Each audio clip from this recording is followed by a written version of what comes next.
Vamos lá, gente? Ok, vamos lá. Vamos falar um pouco de digitalização. Ok? Vou passar um pouco rápido, né? Acho que muita coisa vocês já ouviram falar já, mas, obviamente, algumas questões sobre necessidade. Por que a gente quer digitalizar? Acho que essa é uma pergunta bastante válida, né? Por que a gente vai querer digitalizar? Então, tem algumas coisas que a gente colocou aqui que são importantes. Acho que difusão é um fator bastante importante, né? Talvez seja um dos mais importantes em muitos aspectos, que é o que a Patrícia comentou, preservar para dar acesso, né? Eu acho que existe uma dificuldade da gente necessariamente ir até os lugares para ver o conteúdo de seus acervos. Nem todo lugar é possível, né? Quer dizer, a gente não pode ir para Belém para ver um acervo necessariamente quando a gente quiser, mas poder ter esse material disponível online pode ser bastante interessante para auxiliar a pesquisa, a educação, formação e várias outras coisas. Então a ideia de difusão é muito importante, a gente vai falar bastante sobre isso. Tá? E é importante pensar a questão da difusão, porque, de certa forma, a qualidade da digitalização ela não tem que ser necessariamente a melhor digitalização possível, tá certo? Então eu coloquei aqui que ela pode ser até igual ou inferior à original. Né? A gente está pensando também em arquivos pequenos, né? Quer dizer, o arquivo que a gente vai digitalizar não vai ser um arquivo enorme, que a gente vai ter muitos teras depois para cuidar e tal.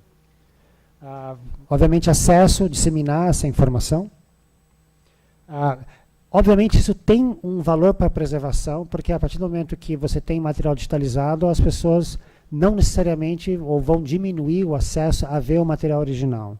Né? Podem querer ver em alguma circunstância especial, mas vai limitar o acesso. E a gente vê isso muito, caso após caso, que os originais são mais preservados, são menos manuseados, o que é importante para a preservação. Isso é fundamental, de voltar a essa questão. O fato de digitalizar e colocar na internet e dar acesso não significa em momento algum que as pessoas vão usar para alguma coisa, para qualquer coisa. Não significa que as pessoas vão ver isso, pode não ver mesmo. Então, não podemos ficar tranquilos em colocar online e falar a gente fez a nossa parte, a gente deu acesso. Isso é parte do processo, de um processo maior que a gente vai discutir nessa tarde. Quando a gente pensa em digitalizar, pensando em preservação, talvez esse conceito a gente acaba criando um pouco, né, Patrícia? Assim, mas a gente está pensando numa digitalização que, de certa forma, vai substituir o original. E muitas vezes é o caso. Por exemplo, você pode ter um material que está tão em estado precário que talvez no processo de digitalização seja a última vez que a gente vai ter acesso a esse material. Então, é óbvio que a gente quer produzir um original novo que vai substituir, esse material pode vir a morrer logo, com a melhor qualidade possível do que a gente tem em termos de recurso, tecnologia da época, etc. Porque seria muito triste se eu digitalizasse com uma qualidade muito baixa, o original passa a morrer, né, não existir, e a gente fica com então uma coisa de baixa qualidade que não tem a riqueza ou detalhamento que o original tinha.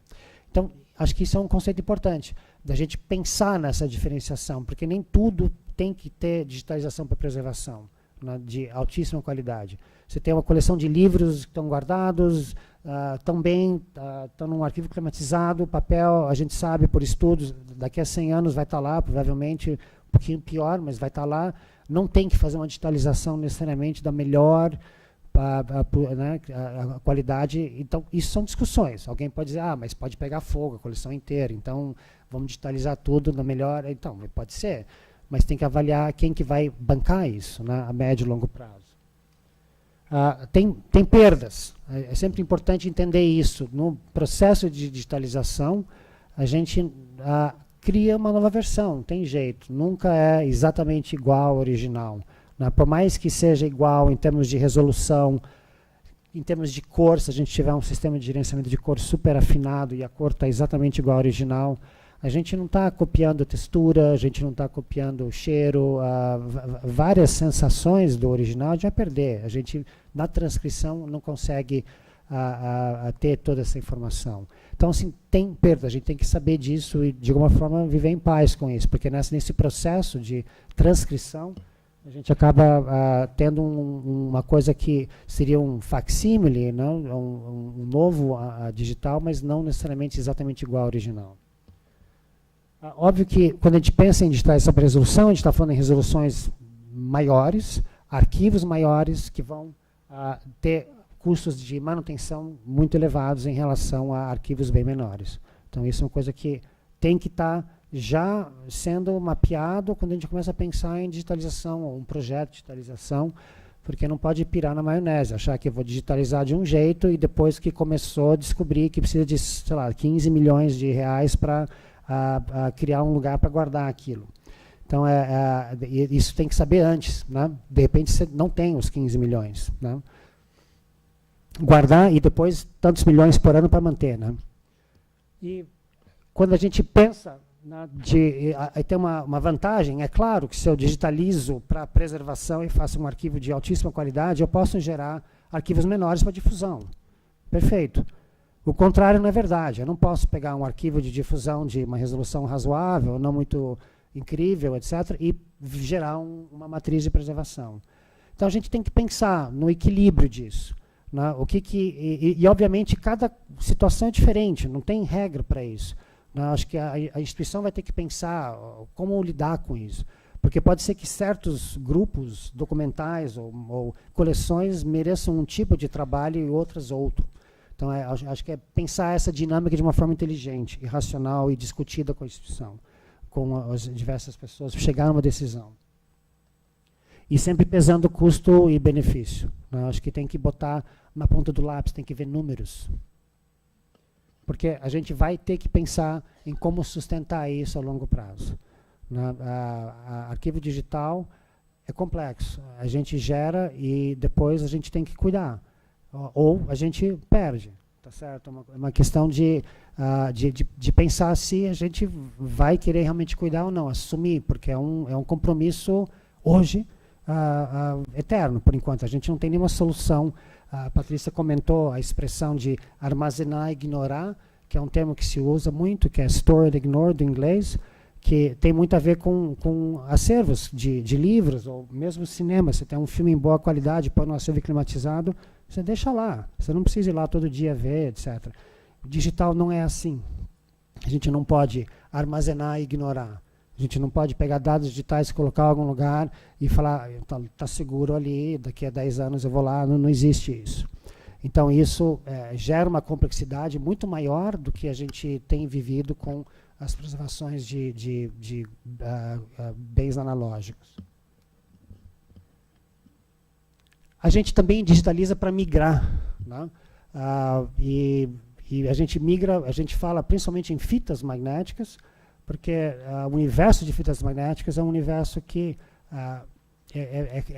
talvez um exemplo clássico, né, onde a gente tem problemas de obsolescência de mídia até pré-digitais. Então, a gente tem a primeira TV no Brasil, TV Tupi, fitas de 2 polegadas, e a gente praticamente não tem mais leitor no país. Então, enquanto tiver leitor, a gente tem fita Matic, que é 3/4 polegadas. Enquanto tiver leitor, a gente tem que conseguir ler essas fitas e transcrever para outro tipo, porque os leitores estão indo embora. Não tem mais, estão quebrando. Não tem ninguém fabricando mais, né, leitor de Matic, as máquinas para ler, etc. Então, não tem mais fita, é uma coisa que está morrendo. Né? Quer dizer, que nem disquete, está mais relacionado com a gente. Né? Quer dizer, vai chegar uma hora que você não vai poder enfiar disquete em lugar nenhum, pendrive. Daqui a pouco não vai ter porta USB, não vai existir mais isso. As pessoas vão falar que vocês são da era do USB. Né?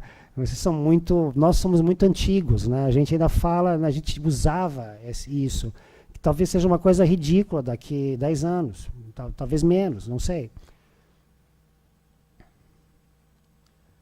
Então, migração é problemático. Eu acho que nem sempre volta àquela mesma questão da digitalização, porque está mudando de uma coisa para outra. Então, eu só coloquei aqui um programa de TV de 1980, que está num tipo de mídia, como é que ele vai ser exibido em 2050. Né? A gente não sabe, mas são coisas tão distintas, né, de tempo. né? O próprio conceito de TV, né, mudou muito. Tal. Eu acho que a gente tem que pensar nessa perspectiva. Né? É engraçado pensar isso. Né? Quer dizer, você tem um Super 8, daí tinha um monte de serviços. Né? Transcreva seu Super 8 para VHS. Daí VHS morreu. Né? Você ainda tem o Super 8. Transcreva agora para DVD. Daí DVD ficou ruim. Agora é HD. Transcreva seu Super 8 para HD. Né? Então, acho que a migração também tem esse lado, né, de que a gente hoje migra para as tecnologias que a gente tem hoje, eventualmente, e possivelmente no futuro novas tecnologias darão outras possibilidades, a gente não sabe, inclusive com a digitalização. Né? É possível que outras formas de digitalização no futuro possam capturar coisas que hoje a gente não captura. Vamos ver, a Patrícia separou um vídeo que é bem interessante. Fala. Para poder, vou comentar alguns aspectos desse vídeo que a gente vai ver, até para vocês acompanharem o que eu gostaria de que da observação de vocês tivesse no foco, né? Então o Millar estava dizendo dessas características todas e da qualidade da migração de informação de um suporte para outro, e qual a melhor qualidade que se deve ter, e de uma grande qualidade você pode reduzir para outros arquivos de menor qualidade, dependendo da sua necessidade ou propósito, né? E eu acho que é importante a gente também ter em mente que, às vezes, você tem uma outra mudança de referência, tem uma mudança de plataforma, de mundo, de perspectiva, porque se você é aceitável você ir ao cinema e assistir um filme da época do cinema silencioso, por exemplo, que são esses exemplos aqui, e ver na tela riscos, falta de fotograma, o movimento não tão contínuo, né, mas quebrado por emendas feitas no filme, falta de imagem, se isso é passado para vídeo, já fica estranho, porque a tela que você está vendo não é o projetor, você não está sentado no cinema, eventualmente tendo um barulho, né, da sala de cinema, que reproduz um pouco do que é esse filme, com as características de defeitos que você está vendo na tela. Então aqui tem um exemplo de o que foi feito de migração de um filme antigo para um vídeo, que na época era standard, definição standard, que é um VHS, que já era o máximo, né, para quem pegou isso daí. Pelo menos você já não tinha que ter o projetor, você tinha um equipamento eletrônico. Então foi conservado aí, foi migrado para esse formato.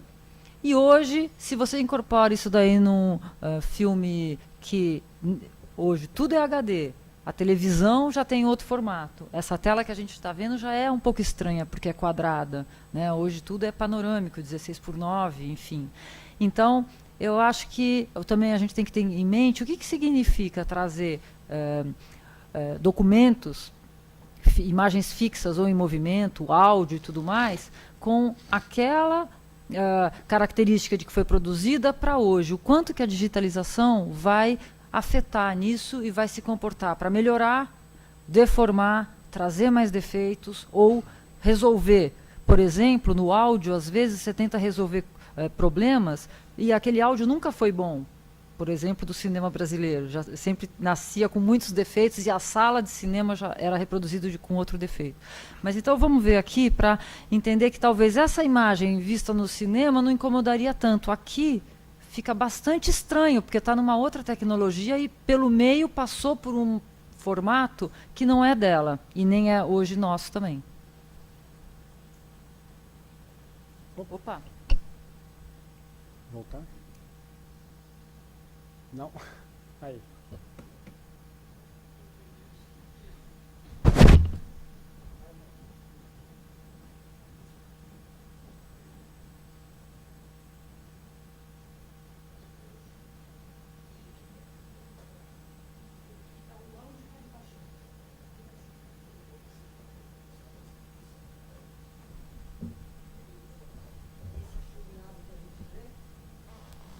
Que a gente viu,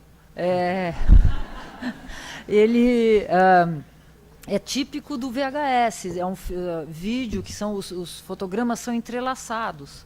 Então, para passar para o digital, esse entrelaçamento acaba aparecendo, porque o digital mostra muito mais do que mostrava só a fita magnética da época, né? Então, soa estranho, fica pior ainda o vídeo. Então, o que podia ser ótimo, ainda tem essa modificação do sistema intermediário que passou. Então, numa digitalização, a gente tem que pensar em tudo isso, inclusive, se a gente pode voltar. Aqui, se a gente pudesse voltar para o elemento fílmico, ia ser incrível. A gente ia conseguir uma digitalização muito melhor que essa. Inclusive, mas isso pode ser, aquele filme pode ter morrido e só tem isso hoje, mas, né? Então, por isso que é uma questão de referência. Pode ser que a gente consiga voltar e fazer um trabalho melhor de digitalização, pode ser que isso seja um tesouro, porque só sobrou isso daí. Então, é muito particular o acervo que se tem em mãos e como você vai tomar as decisões para a digitalização. Bom, a gente tem também digitalização para restauro. Nesse caso, o restauro é digital. Quer dizer, a gente digitalmente restaura, e isso é feito em cinema, em fotografia, em documento, etc. E, obviamente, a gente não está interferindo no original, numa cópia do original, e isso tem 1000 questões, né? Porque, obviamente, você pode criar uma versão totalmente estranha, né? Comparado com o que era o original. Então, tem questões complexas aí, de questões éticas, estéticas, enfim, né, em termos de restauro digital. Mas é uma ferramenta bem importante, principalmente no cinema, né, de poder digitalizar para poder corrigir coisas que não necessariamente faziam parte da obra original, como riscos, né, talvez pipocos, enfim. Mas mesmo na fotografia, né, Millar? Eu acho que hoje a gente cansa de ver acervos digitalizados, por exemplo, coloridos, onde a cor é exacerbada. Você tem certeza que aquele filme colorido nunca ia resolver um vermelho daquele vibrante, ou um preto e branco não ia ter aquele contraste ou aquela densidade. Quer dizer, a tecnologia hoje é imensa para a gente poder fazer o que se quer, mas tem que ter muita responsabilidade nisso daí, para tentar não ferir o original. Isso. E daí eu acho que isso aqui talvez não tenha tanta importância hoje, mas acho que ainda é um dado relevante. Curiosamente, acho que todas as instituições ou pessoas já estão usando, já estão no universo digital, né? Quer dizer, já estão consumindo, produzindo dados digitais. Né? Não estou nem falando de e-mail, documento, mas também fotografias, vídeos, sons, etc. Mas quando uma instituição começa a digitalizar, né, e percebe que está gerando arquivos que tem que cuidar, eu tenho visto de forma meio reversa que ela começa também a pensar, opa, eu tenho uma coleção de material nativo digital que também é digital, eu preciso cuidar. Então é interessante pensar isso, né, porque eu vejo muitas vezes uma preocupação em digitalização e simplesmente esquecendo tudo que já existe e que está sendo produzido digital, como se fossem universos diferentes. Então, quando começa a se pensar em cuidar de material digitalizado, muitas vezes pode-se voltar a pensar no nativo digital, que também tem que ser cuidado, né, dentro de uma instituição. Bom, algumas questões sobre pertinência. A gente pode ter que digitalizar como uma ação emergencial, quer dizer, aí não tem regra mesmo, assim, numa emergência. Se tem enchente, o material está molhado, está com risco de deteriorar, tem que digitalizar imediatamente, tentar recuperar o máximo possível. Se tem um filme que está para apodrecer, assim, já está no limite, tem que ser digitalizado, porque daqui a um mês, se pensar muito, já perdeu a chance de acessar e assim por diante. E a gente também tem que pensar que nem tudo que temos a nível pessoal, institucional, cultural, etc., tem a mesma importância. Então a gente tem que ter decisões, tem que fazer escolhas, tem que priorizar. Então a gente tem que conseguir imaginar dentro de uma instituição, pensar esse mapeamento, porque a gente não começa a digitalizar objeto 1 e vai ter 1 milhão, não é uma coisa linear. Ele pode ter importâncias, né, por grupos, fundos dentro do acervo, enfim, do que vai ser digitalizado primeiro e tal. E nem tudo anda junto, tá certo? A gente vai falar mais para frente que que é muito importante ter um trabalho de catalogar, higienizar, inventariar dentro do material antes de digitalizar, mas não necessariamente você tem que inventariar e catalogar a instituição inteira antes de começar a fazer um projeto de digitalização. Você pode estar fazendo trabalhos paralelos, né? Você pode estar digitalizando uma coleção que está em bom estado, já está processada, enquanto você está começando a processar outras coleções dentro de uma instituição. Tá? E, obviamente, a gente tem que estar pensando nos bens nativos digitais, que vai entrar um pouco no final do dia hoje, que é a questão da preservação digital. Né? Quer dizer, o que foi gerado, que já nasceu digitalmente, que não é a partir da digitalização. Bom, desenvolvimento, esse é o bloco maior da nossa conversa. Nem vou entrar nisso aqui, isso aqui é um assunto gigante, tá certo? Acho que é um tópico importante pra caramba, a questão dos direitos autorais. Tem algumas instituições que são categóricas, que simplesmente não digitalizam absolutamente nada se não tiver tudo super regularizado em termos de direito autoral. Por outro lado, existe uma visão que a gente andou conversando esses dias, né, Patrícia, que às vezes se você tiver que esperar para ter o direito autoral de digitalizar, se uma instituição tem a guarda de um material, mas ela não tem os direitos autorais, esse material pode morrer antes de conseguir os direitos autorais para poder, talvez, salvar ou digitalizar como uma forma de preservação, por exemplo. Então, são questões bastante complexas que merecem uma conferência em si. Né? Muitas vezes é responsável da parte da instituição fazer ações de preservação e digitalização, mesmo sem ter o direito autoral, a autorização para exibição, porque o material vai estar preservado e depois é uma outra questão, mas o material não se perdeu definitivamente. E aqui que entra essa questão, a gente tem que ter, quando pensa em digitalização, tem que ter tudo isso feito antes. Né? Quer dizer, a gente tem que ter o material inventariado. Eu acho que a Patrícia deu um bom estudo de caso, quer dizer, esse material foi inventariado, ele foi catalogado, ele foi embalado direito, foi tudo bonitinho, né? Teve toda essa parte da preservação analógica pensada, e depois ele foi digitalizado. Eu acho que tem alguns dados importantes quando a gente pensa isso. Obviamente, se a gente tem 10 mil itens desorganizados, nós vamos ter 10 mil digitais, arquivos digitais também desorganizados. Vai ser uma réplica, né? A gente vai criar uma bagunça digital igual a bagunça analógica. E não é isso que a gente quer. Né? A gente quer arrumar esse material analógico primeiro. Né? E também, se o material estiver bem preservado, isso muda um pouco a nossa ideia de pensar em digitalização. Porque eu posso voltar para esse material no futuro próximo para digitalizar de novo, se for necessário, não é? Porque ele está bem preservado.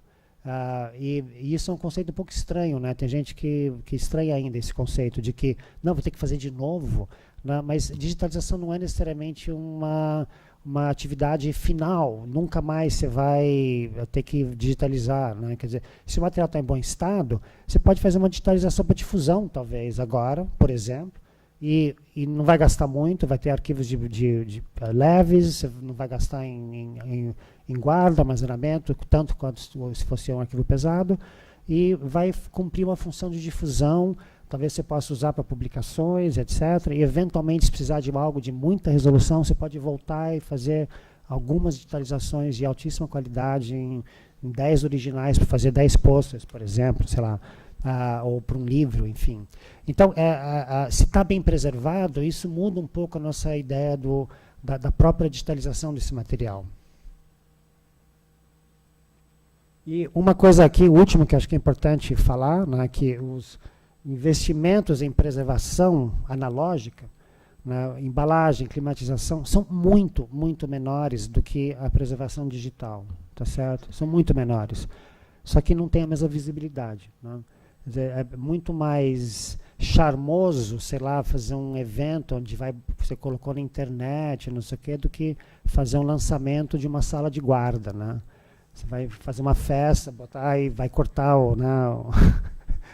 vem todo mundo, né? E abre a porta, tem uma sala climatizada para guardar. Não tem charme, né? Isso não dá ibope, tá certo? É uma coisa que é ruim. Eu lembro um exemplo que não me sai da cabeça, num arquivo no Rio Grande do Sul, o pessoal estava maluco, eles conseguiram barrar isso, mas o governo queria digitalizar todo o material e literalmente você puxava a gaveta e os negativos assim, não dava nem para tirar, de tão compactado, e no pior papel possível. E a ideia era tirar ali, digitalizar e socar ali de volta. Entendeu? Era um pouco isso que eles queriam fazer. Porque a ideia era digitalizar, né? Era tá online, tá na internet, tal, é lindo. Estamos com tudo digitalizado, quer dizer, esse pouco de conceito. E o original não interessa, né? Quer dizer, o original pode voltar e apodrecer lá, não tem problema. Nós vamos falar sobre isso mais no final da tarde, a questão da curadoria digital, vou passar batido aqui. Tá? Mas a curadoria digital é maior do que preservação digital. Tá? Só para abrir a conversa, a gente vai falar sobre isso mais na última apresentação. Tem que pensar em catalogação. Tá certo? Foi perguntado aqui um pouco, a gente tem que pensar isso. Né?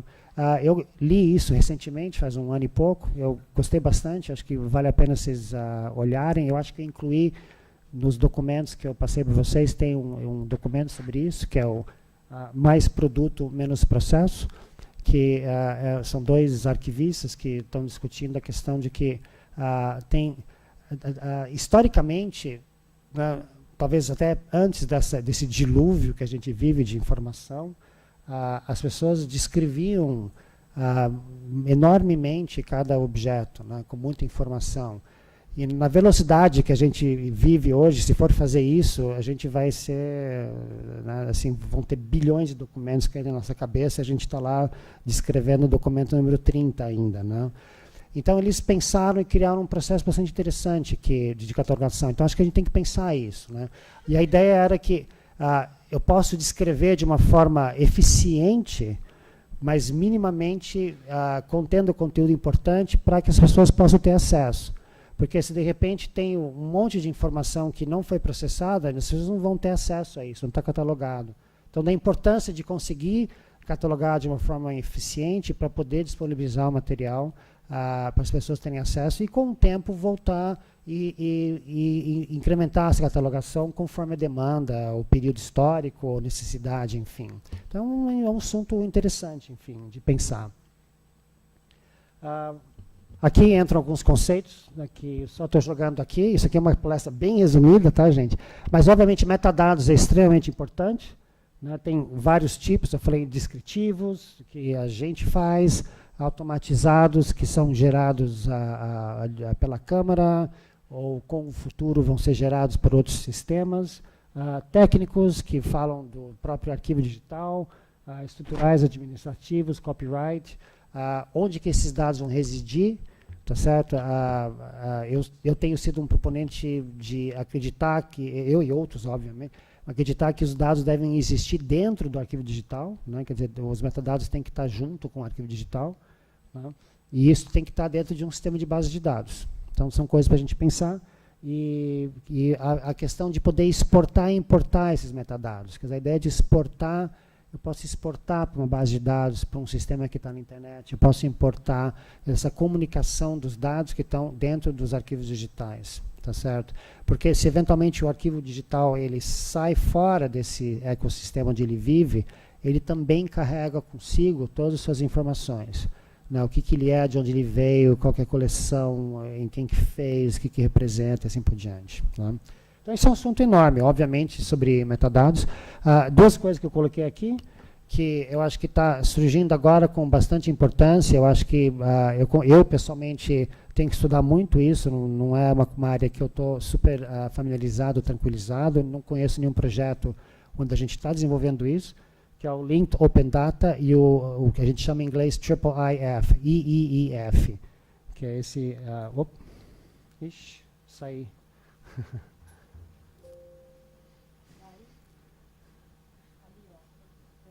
Aqui não, mas eu não consigo fazer daqui. Isso, obrigado. Apertei algo errado. Aqui, nossa. Eu estou tentando achar o negócio de apontar aqui. Ops. Isso aqui é o escape, na verdade. Eu não estou achando o laser. Bom, vamos lá. Ué. Tá bem para frente, vamos aqui. Né? Aqui. Esse Linked Open Data, quem já viu falar de Linked Open Data? Só para ver, algumas mãos? Ok. Então, acho que assim, é isso, começa por aí. Hoje vocês estão ouvindo falar, na próxima vez que alguém perguntar, vocês já vão... Vocês podem não saber nada sobre isso, mas o conceito começou na Europa com a Europeana, mas a ideia é de linkar todo mundo, tá certo? De conseguir fazer um link entre os dados, e a internet já está começando a funcionar assim. Né? E tem 5 categorias, e achei legal esse exemplo da xícara, né? Porque ele fala assim, se seus dados têm 5 estrelas, né? Quer dizer, o que são essas estrelas? A primeira estrela está disponível na internet, beleza, com uma licença aberta. A segunda licença, ela é lida por máquina, dados estruturados. Por exemplo, uma imagem, uma planilha Excel, é diferente de uma digitalização, um documento de uma planilha Excel, que a máquina não lê isso, concordam? É a diferença de você digitalizar um documento e você ter o CR daquele documento. Quando você tem o CR, a máquina lê o texto. Uma imagem do documento, hoje, uma máquina não lê. Né? É uma fotografia, ela não sabe ler aquele texto ainda. Né? 3 estrelas, quando você vai para um formato não proprietário, que não é Excel, que é um formato CSV. Tá certo? Que é o Comma Separated Value, é separado por vírgulas, é uma tabela que é Excel não proprietária. 4, 4 estrelas, você usa todos os padrões da W3C, que é o consórcio da internet, e você usa a RDF, que a RDF é um formato... Eu estou lendo isso, não pensa que eu entendo tudo isso não, hein, gente? Eu também estou estudando isso. Mas o 5º, tá certo? Você tem todos esses links de RDF, mas eles estão linkados com outros RDFs. Então, isso possibilita que você, como está no desenho aqui, quando você procura, e acho que isso é um sonho, na verdade, se eu procuro aqui no arquivo do Estado, no online, uma fotografia de não sei quem, tá certo? Getúlio Vargas, por exemplo, ele vai trazer... tudo que tem de Getúlio Vargas em todos os outros lugares que estão linkados dentro do Brasil, que estão também com dados em 5 estrelas. Porque ele vai entender que eu estou procurando essa informação, mas a informação não está só aqui, ela está aqui, aqui, ali, etc. E tudo que está ligado a isso, está linkado, e vai me trazer essa informação. Então, a gente está caminhando para isso. Acho que a gente tem que pensar, é uma coisa para a gente estudar, assim, tudo isso demora um pouco para virar algo dentro do nosso sistema. E essa rede internacional também é uma coisa recente, representa mais ou menos a mesma coisa com as imagens, de você linkar imagens que têm referências semelhantes, através dos metadados, etc. Então, isso aqui é um Linked Open Data de imagem, basicamente, né, voltado para servos de imagem. E a ideia é um pouco isso, né, quer dizer, aqui, se a gente não tiver padrões... Cada um vai ter, se usa muito essa expressão em inglês, um silo, né, sei lá, de milho, né, que você vê, ou sei lá, soja, né, esse puta negócio cheio de soja. Isso é uma base de dados, um banco de imagens, está lá, sozinho. Daí tem outro que está lá sozinho, eles não se conversam, eles são separados, então cada um tem seu independente. Então, você quer achar alguma coisa, você tem que entrar naquele e ver se tem. Não tem, então vai lá naquele lá, ver se tem. Mas não seria ideal se tudo tivesse meio interconectado, onde você pudesse encontrar o que você quer, independentemente de onde ele está, porque eles estão conectados aos mesmos padrões e tal. Então, um pouco isso. Acho que a gente está caminhando para isso muito voltado para questões de catalogação. Aqui, só para cutucar um pouquinho, a gente está caminhando rapidamente para uma era de... a gente começou em 1950, inteligência artificial, computadores jogando xadrez, vocês devem lembrar disso, né? As primeiras experiências, etc. Depois computador jogando xadrez. Primeiro começaram a jogar damas, desculpa. Damas foi a primeira coisa, antes do xadrez. Xadrez foi uma segunda evolução. Né? E chegaram a ficar muito bom nisso. E no começo né, ainda no século passado, que a gente pode falar, a gente começou com uma ideia de machine learning, onde a máquina ela começa a aprender, e a gente já está numa fase recente chamada deep learning, né, que é uma coisa muito mais profunda. E acho que um exemplo interessante aqui... Patrícia, pega aquele outro negócio só para apontar, por favor. Ah, está no... Desculpa, está na minha bolsa. Eu quero apontar, gente. Isso aqui não... Cada vez que aponta aqui, ele desvia.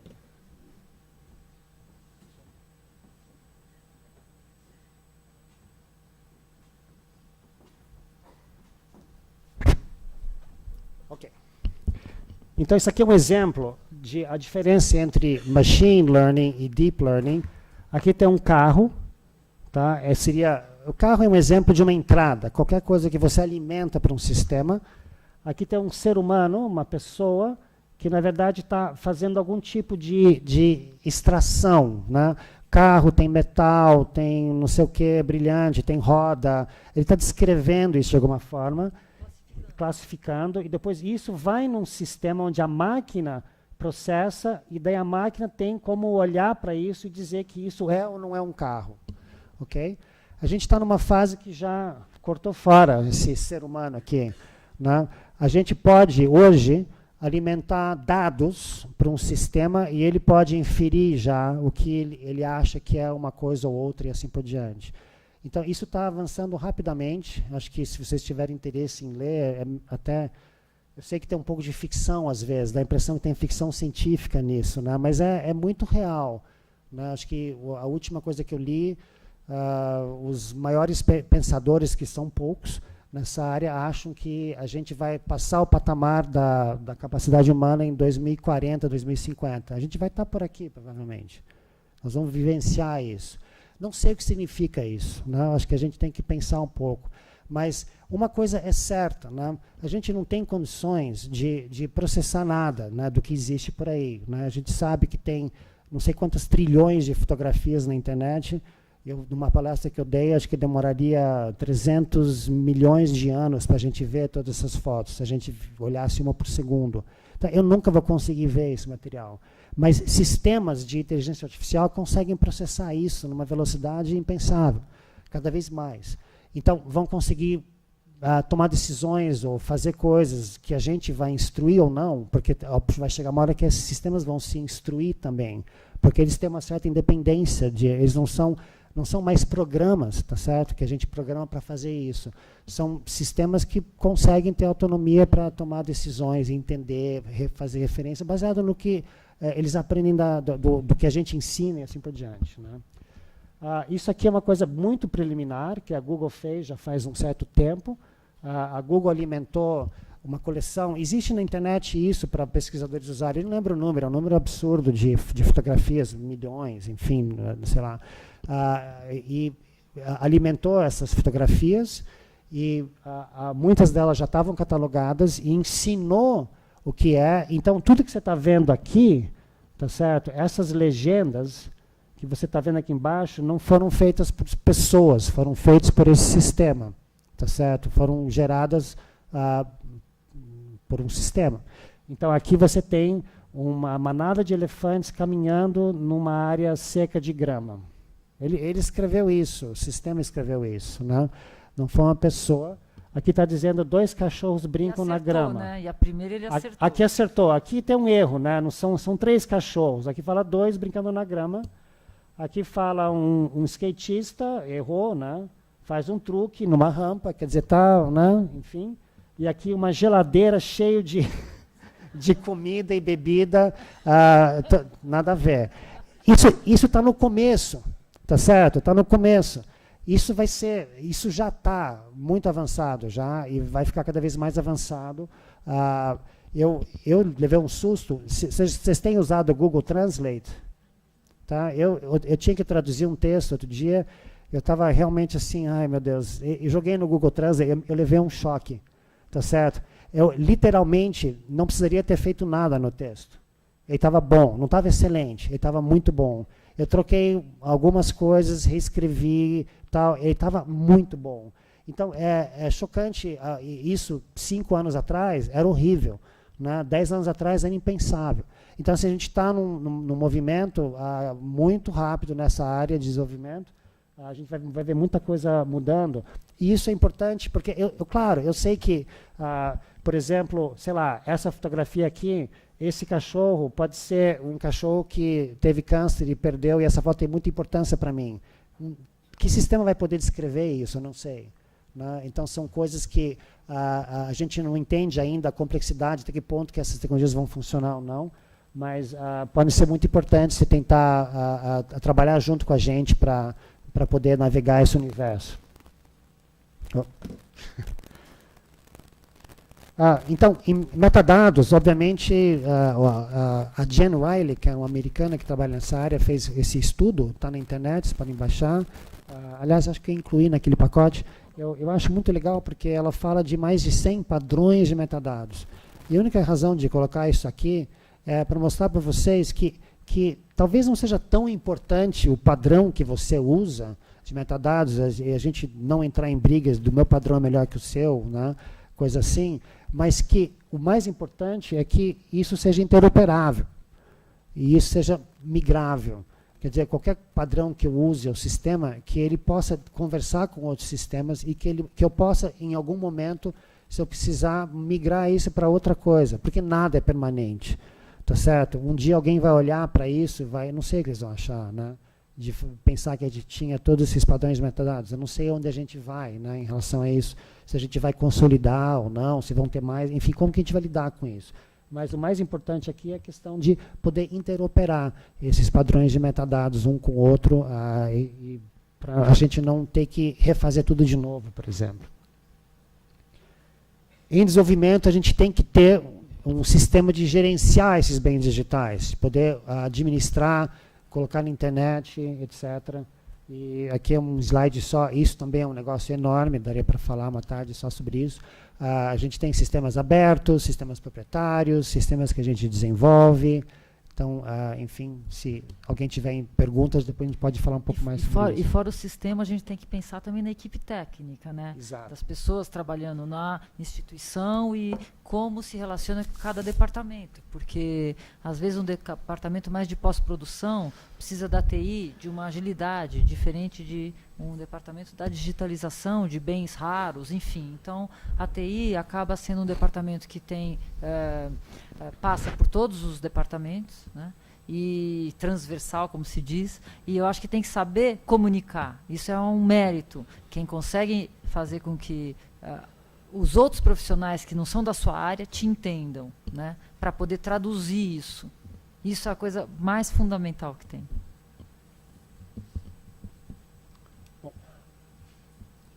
E, obviamente, quando a gente volta a falar de digitalização, tem muitas tecnologias disponíveis. Tá? Cada uma tem não sei quantas variáveis. Então, acho que a ideia, e a gente não vai cobrir isso aqui, mas a ideia é de entender os atributos, né? Entender o que cada coisa pode fazer e pensar sobre isso. Não necessariamente as instituições vão montar laboratórios de digitalização. Eu acho interessante que isso seja feito. Aqui no Arquivo do Estado tem laboratórios de digitalização, acho que é interessante ter equipes fazendo isso. Muitas vezes isso é terceirizado, vamos falar um pouco sobre isso no fim. Mas eu vou passar rapidinho. Isso aqui são capturas da internet, quando você procura por câmera, né, para digitalizar. Então, o uso da câmera digital como digitalizador é uma coisa bastante interessante, né? Câmeras profissionais 35 milímetros, que a gente costuma chamar. Aqui são scanners de filme, né, que ainda são usados, talvez não tanto quanto antigamente. Aqui são scanners de grande formato. Você vê que tem um universo de fabricantes aqui, de máquinas diferentes. Alguns são só monocromáticos, outros são coloridos, alguns fazem frente e verso ao mesmo tempo, e assim por diante. Uns são super largos, outros menos. Aqui são backs digitais, onde a resolução costuma ser bastante alta. A gente tem backs digitais hoje com 100 milhões de pixels, né, que tem uma resolução bastante grande, né, em relação além de ter um sensor muito grande, caros. Isso aqui talvez comece a entrar numa coisa bastante não barata, né? Scanner de microfilme, né? Isso tem sido bastante utilizado. Aqui no Arquivo do Estado tem também, né? Porque muitos arquivos têm microfilme, e digitalizar esse microfilme permite que ele seja disponibilizado online, né? Então é interessante de poder ver dessa forma. Aqui são scanners planetários, que são usados para livros, documentos, etc. Também tem uma faixa de preço bastante grande. Scanners de produção, né? Scanner feito para fazer papel, né? 100, 200, 300 páginas por minuto, rapidez. Também tem preto e branco, tem colorido e preto e branco, tem frente e verso ao mesmo tempo, tem diferença de largura, de velocidade, cada um tem sua especificidade. É óbvio que se você tem uma coleção de documentos raros, você não vai colocar num scanner de produção fazendo 100 páginas por minuto, né? Pode rasgar tudo que você tem, enfim. Mas também não tem sentido se você está digitalizando um monte de documento de papel de boa qualidade, abrindo a tampa, pondo o documento, fechando e fazendo um por um, e você faz 100 por dia, entendeu? Então, são essas coisas que a gente tem que pensar. Quer dizer, isso aqui pode ser caro, isso aqui barato, só que esse negócio que é caro, você digitaliza tudo em um mês. Isso aqui vai demorar 10 anos para fazer. Então, você tem que avaliar o custo de alguém fazendo isso 10 anos e alguém fazendo isso um mês. Isso vai ser super barato, no fim, né, pela produtividade. Então, são essas coisas que a gente tem que começar a pensar cada vez mais, né, o que a gente quer, qual é o objetivo da digitalização. Aqui são alguns scanners de cinema, entraram alguns... Né, isso aqui não é, né, Patrícia? Mas esse aqui é um scanner de cinema contemporâneo. Né, que mais, Paty? Vários são aí. Vários, né, que estão aí. Que escaneiam filme em rolo, tá certo? Deu uma certa revitalização nesse mercado, né, de digitalização de filme. E isso é uma explosão, né? Daria para falar sobre isso por uma hora e pouco, pelo menos. A digitalização 3D, ela está sendo muito utilizada em várias instituições, museus, etc. É um assunto para a gente levar a discutir também, porque é interessante, é caro. Eu vou mostrar um exemplo que eu achei bastante curioso aqui. E digitalização de livro, né? Isso tem também muitas máquinas diferentes para fazer isso, algumas muito automatizadas. Aqui eu acho que não tem uma que é caríssima, acho que custa 500 mil euros, que é uma loucura, assim. Você faz uma pilha de livro, você põe assim um monte de livro e ele vai pegando sozinho, enfia, digitaliza e empilha do outro lado, entendeu? É um absurdo, assim. Eu não lembro, é tão assustador. Eu acho que ele faz tipo 3 mil livros por dia, uma coisa assim, ou 5 mil livros. É um número absurdo, né?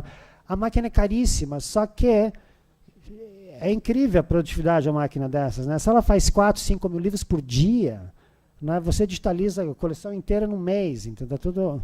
Não, é verdade, Patrícia, é um absurdo. Eu não tô, eu posso estar exagerando, vai, um pouquinho. Mas vocês entenderam a ideia.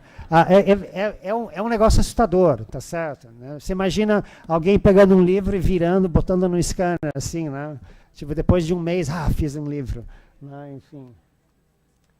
Eu queria mostrar isso aqui porque a Google lançou... a Google comprou, né? A Google compra coisa. Ela compra as coisas boas que tem por aí.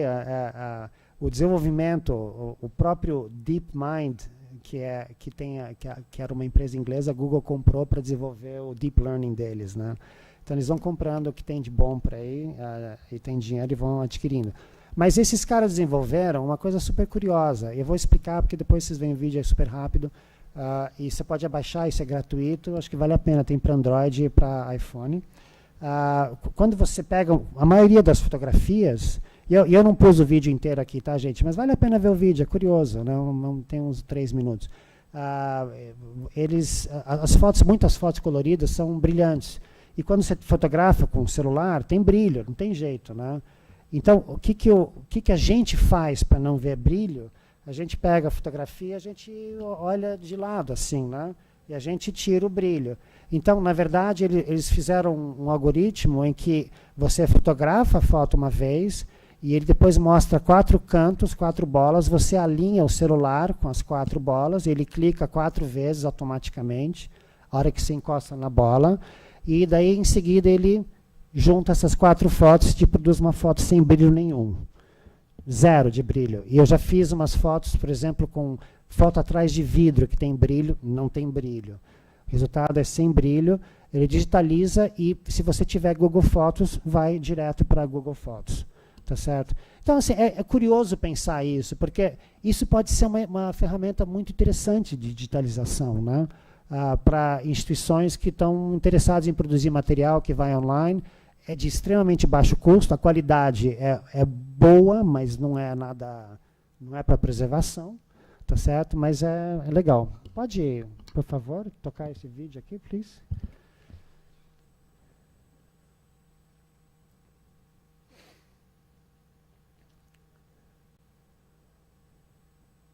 Ele gera a foto e já dá a imagem sem nenhum brilho. Essa é a foto com brilho, você tentando fotografar com brilho. Daí, claro, propaganda da Google Fotos, né? Mas a ideia é que isso já iria direto para a Google Fotos. Aqui é um outro exemplo também, né? O cabelo é lindo, né? E já gera, enfim. Então, mas é interessante ver isso, porque acho que são tecnologias que podem ser interessantes a gente pensar.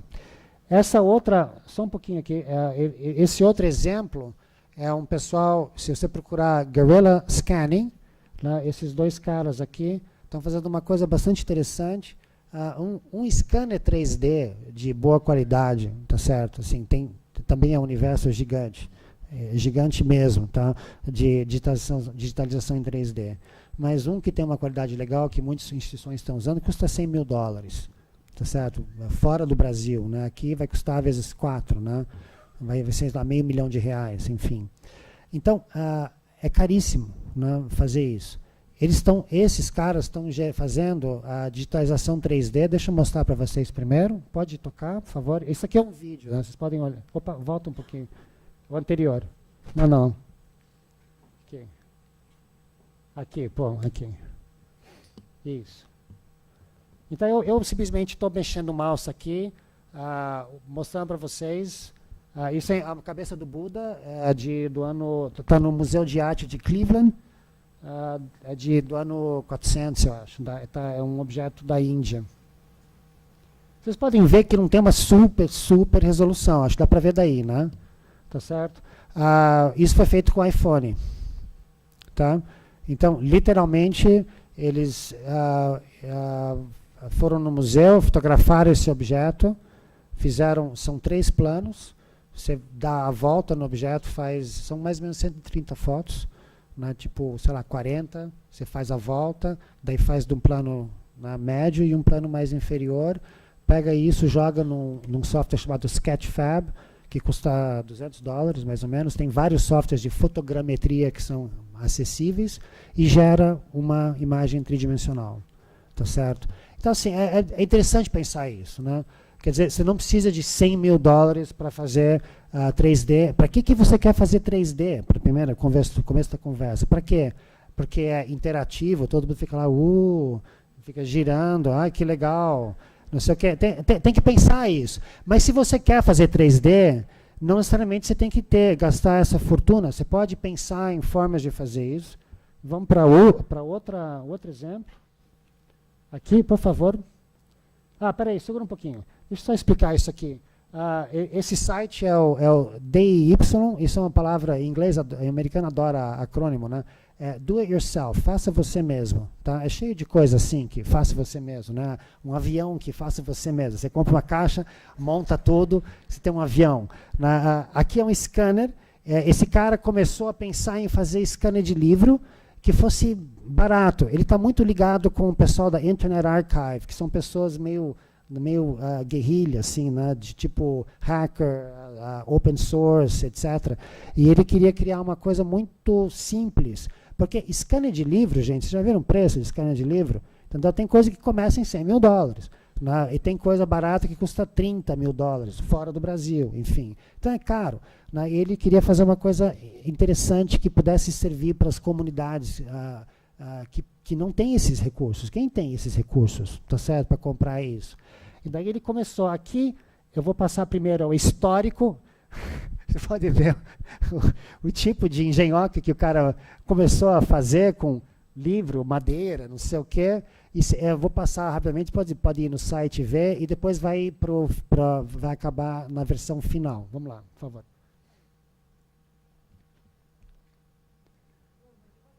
Não, o vídeo é assim. Já está gravado. Vocês têm que ir no site para ver. DY, Box Scanner, vocês vão achar. Essa é a versão de 2009, já mais bonitinha. Modelo 1, depois sai 2010, uma experiência diferente. A geração de 2010, 2012, já bem mais bonitão. Daí o primeiro Archivist de 2014, já bem mais bonito. E a versão final agora, 2016, é o Archivist Quill. Tá certo? Que é automatizado, gente, sabe? Você aperta isso, o vídeo sobe, quando baixa ele clica, e tudo feito com tecnologia open source. Quanto custa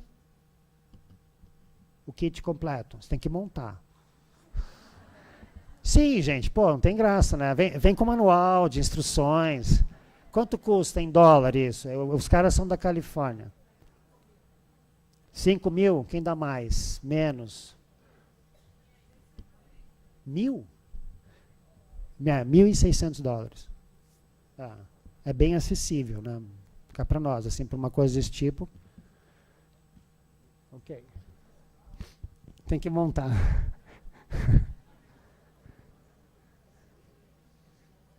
Vem com manualzinho. Pô, gente, vocês não sabem montar? Vem com manual. Põe parafuso 2 no buraco 3. Bom, então só para encerrar essa parte de equipamento, aqui são algumas perguntas legítimas, né, de pensar. Deve gerar arquivos não processados. Arquivos não processados são arquivos RAW. Tá certo? Você quer gerar arquivo RAW, um scanner de mesa não gera TIFF, JPEG, PDF e tal. Não gera RAW. RAW gera só digitalização por clique, máquina gera RAW. Tá? Escaneamento não gera RAW. Tá? Qual a vantagem de gerar RAW?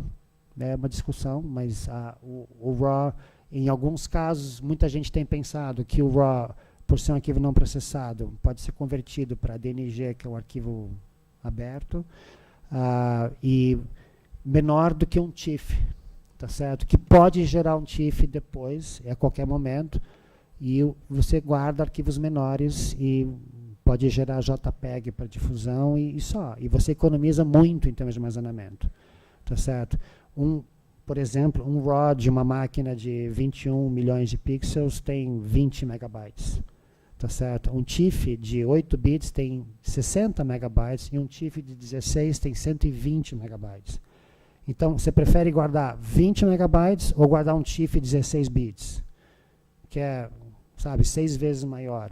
Se você está pensando que você tem 1 tera, quando você guardar tudo, você tem que ter 6 teras. Vezes 3, que a gente vai falar depois, porque tem que ter 3 cópias. Então, tudo isso pesa, isso é uma decisão. Qual é o tamanho dos originais que o sistema aceita? Né? Você pode precisar de um scanner comprido para escanear mapas, por exemplo, pode ser. Né? Qual a produtividade? A gente falou, né? Você tem 100 milhões de documentos. Então, você talvez precise de um scanner de produtividade, fazer isso com uma velocidade já programado. Quanto você pode investir? Isso é uma pergunta importante. Né? Você pode não ter dinheiro para investir. Qual o grau de fragilidade? Qual a demanda de resolução? Você quer um sistema para fazer tudo ou você vai ter múltiplos sistemas para fazer múltiplas coisas? Não tem necessariamente um sistema para fazer tudo. Uma máquina fotográfica é bastante flexível, porque ela pode até fotografar coisas maiores, mas não necessariamente com a mesma resolução. Então, tudo isso tem que ser pensado. Tem que ser portátil, isso pode ser necessário. Tem que ser frente e verso, tem que ser preto e branco e cor, e assim por diante. Tem algumas normas, a CONARC tem trabalhado com normas de digitalização aqui no Brasil. Alguém conhece esse documento da CONARC? Deixa eu ver. Algumas pessoas, ok. Alguém conhece o documento da FADG? A FADG, em inglês, é a Agência Federal, Iniciativa e Guias de Digitalização de Agências Federais. É do governo americano, da Biblioteca do Congresso. Tá? Esse é um documento de umas 100 e poucas páginas, que é bastante completo em termos de informação. Ele é um pouco a última versão agora de 2016, né? Bastante interessante. A Biblioteca Nacional da Holanda lançou esse documento aqui, que é o Metamorfose. Tudo isso tem em PDF na internet. Aliás, eu acho que eu esqueci de pôr o Metamorfose na lista de vocês. Mas se você procurar por Metamorfose, você já vai baixar o PDF.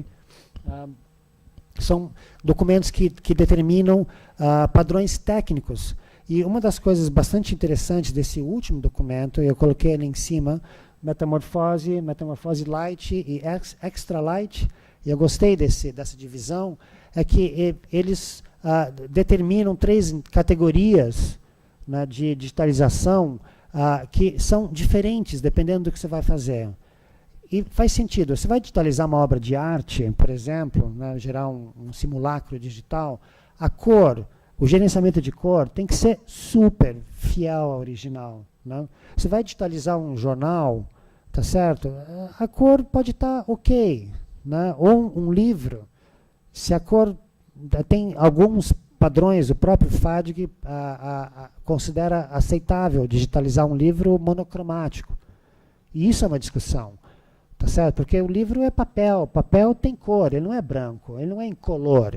Né? Papel amarela com o tempo, então um livro pode ter papel com uma cor, uma meio amarela, enfim, às vezes a tinta nem é totalmente preta e tal, e digitalizar em cor pode ser importante para registrar isso, só que vai ser um arquivo maior. Então também são decisões, né? De repente, será que eu deixo tudo isso em cor? Se eu fizer se é para difusão, será que é importante que tenha cor ou não? São decisões, tem que ser discutido, pensado, tem que botar tudo na ponta do lápis. Quanto isso vai custar, que tamanho que vai ser, e assim por diante. Mas são padrões bem interessantes. Então, o Metamorfose Extra Light, por exemplo, é um padrão para documentos, jornais, material normalmente monocromático, jornais preto e branco, tal, material antigo, onde os critérios são mais relaxados, vamos dizer. Né? Não tem que ter um gerenciamento de cor rigoroso para garantir que o original é exatamente a mesma cor do digital, né? Igual ao original.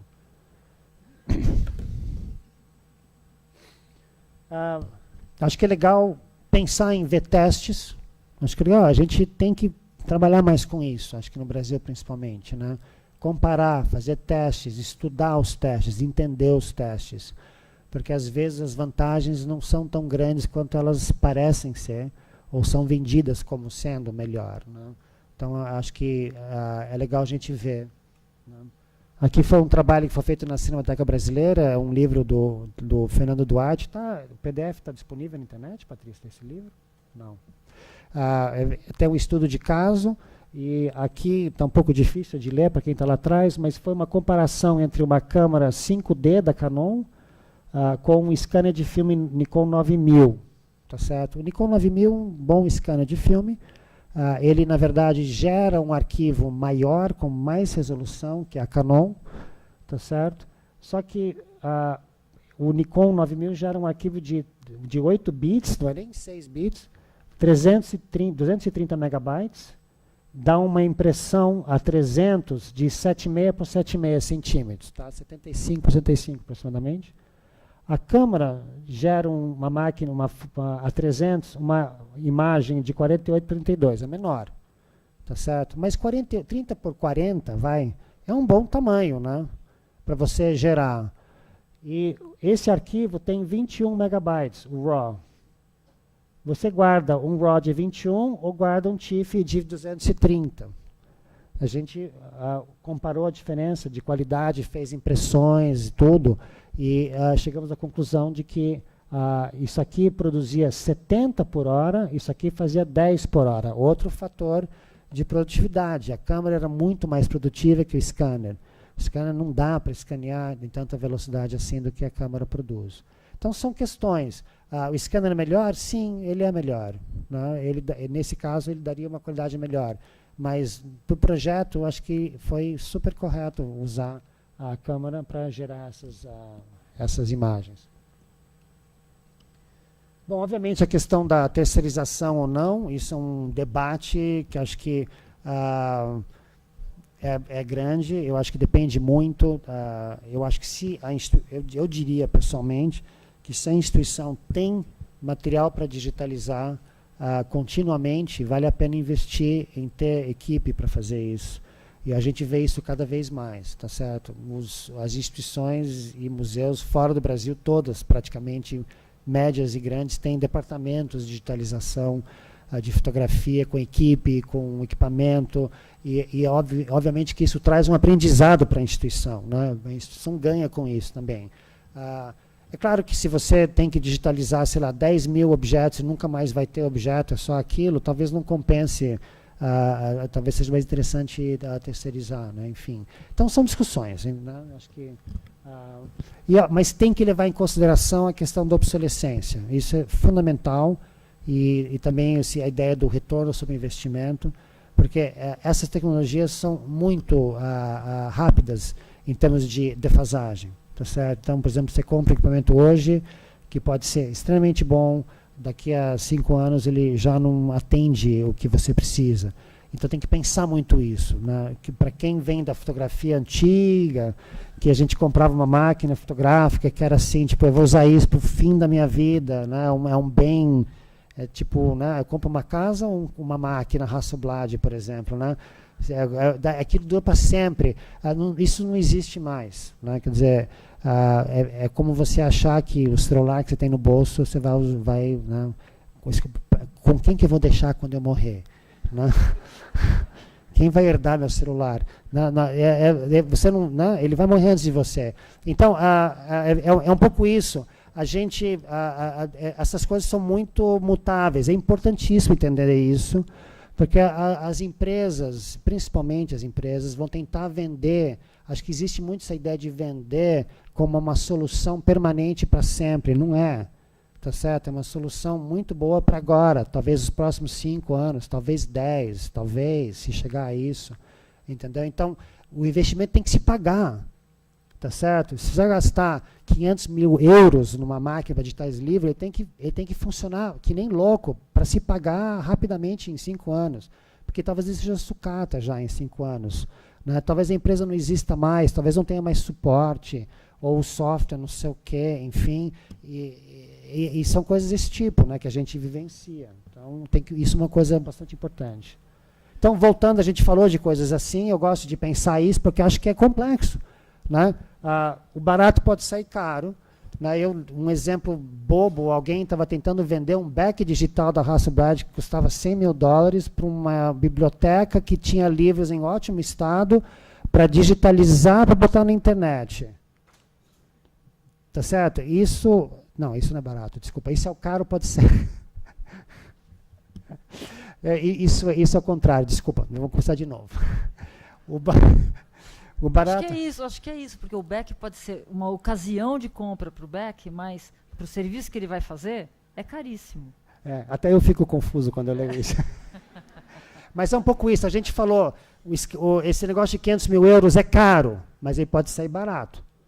Porque ele pode digitalizar todos os livros de uma vez e daí vai sair, sei lá, R$1 por livro, por exemplo, pelo custo todo, inclusive pela produtividade e tal. Então, uma coisa cara pode sair caro. Então, por exemplo, no caso, esse eu acho que pode ser um caso, de você digitalizar livros que estão em ótimo estado, com tecnologia caríssima, isso pode ser caro, e pode ser caro, inclusive, manter isso. O cara vai ter que manter arquivos gigantes, de 500 megabytes cada um, entendeu? De um livro que está em ótimo estado, que está no acervo dele, que é para difusão. Né? Poderia usar um iPhone para fazer isso, que estaria ótimo. Né? Provavelmente atenderia a demanda. Né? Então, são coisas para a gente pensar, para a gente não... Né? Políticas, um assunto grande, mas, com certeza, pensar no financiamento a longo prazo disso tudo. Tá? A gente vai falar mais sobre isso. Parcerias, né? Usar intercambiável equipamento, trocar, né? Isso é interessante. A rede Memorial de Pernambuco começou isso. Eles conseguiram, acho que um scanner de livro e foi rodando. Ficou não sei quantos meses no lugar, depois foi para outra instituição, depois foi para outra. Vão compartilhar, entendeu? Porque talvez uma instituição possa usar, mas não use tanto quanto precise, e os outros podem compartilhar antes que ele vire obsoleto. Então é um pouco essa ideia, né? E também tem a ideia do treinamento. Eu acho que você dissemina também essa informação e a formação de novos técnicos. Se você tem instituições, se aquela instituição pode se programar para criar um laboratório de digitalização, muitas vezes os técnicos podem aprender o que é mais interessante, ir para o foco da instituição, do que você solicitar uma terceirização do produto. Mas, em parcerias, é incrível você poder tanto fazer um rodízio para equipamentos, ou os técnicos num laboratório montado, como mandam todas as regras, para esses técnicos fazerem um aprendizado e disseminar nas suas instituições. Acho que a gente tem que apostar mais nisso. A gente vê, não é comum, não é incomum, desculpa, ver equipamento parado nas instituições.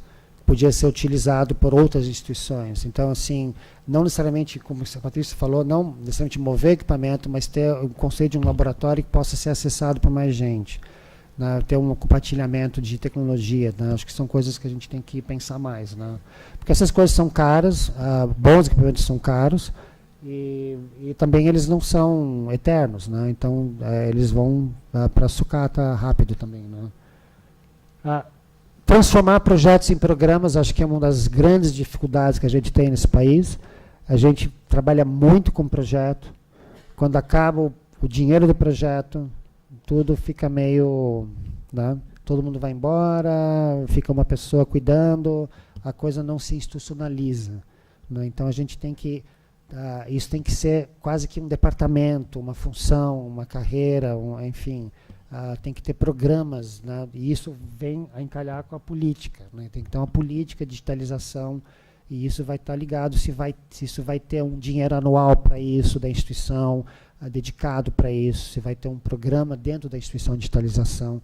São questões que são diferentes de depender de projetos que dinheiro cai, pinga, faz e depois fica parado. E na digitalização, a noção do todo que você vem falando, porque não importa só bater o clique, colocar o laboratório para funcionar, porque depois você tem que ter todo esse tratamento, a guarda do material original e a catalogação até colocar para o acesso ao público. Então, empacar na catalogação é muito comum também. Então, acho que é importante ter uma catalogação ágil e até a noção de que o público pode ajudar na catalogação. A hora que você disponibiliza uma imagem, pode haver um sistema de contribuição e vai ter alguém na instituição para verificar e aceitar ou não aquilo. Então, é muito interessante, porque daí tem uma participação de quem usa aquele acervo também. É uma mão dupla, né?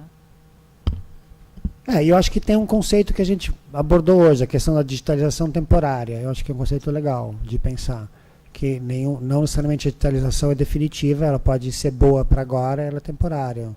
Talvez no futuro, ou pontualmente, sob demanda, fazer outros tipos de digitalizações.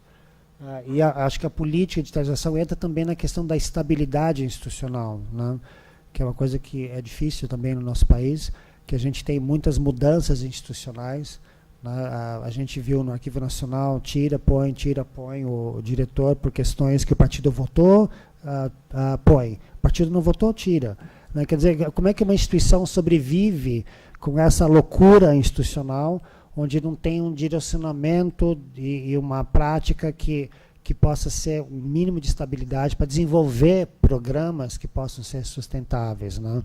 Então, isso é uma coisa que é delicado, mas a gente tem que lutar contra isso, né? De ter instituições, principalmente as públicas, que tenham essa estabilidade, né? A gente vai voltar a falar sobre isso, mas se a gente digitaliza, e a gente falou no começo, principalmente para difusão, a gente quer pôr isso na internet. Esse texto está no texto que eu coloquei para vocês, para quem baixou o link.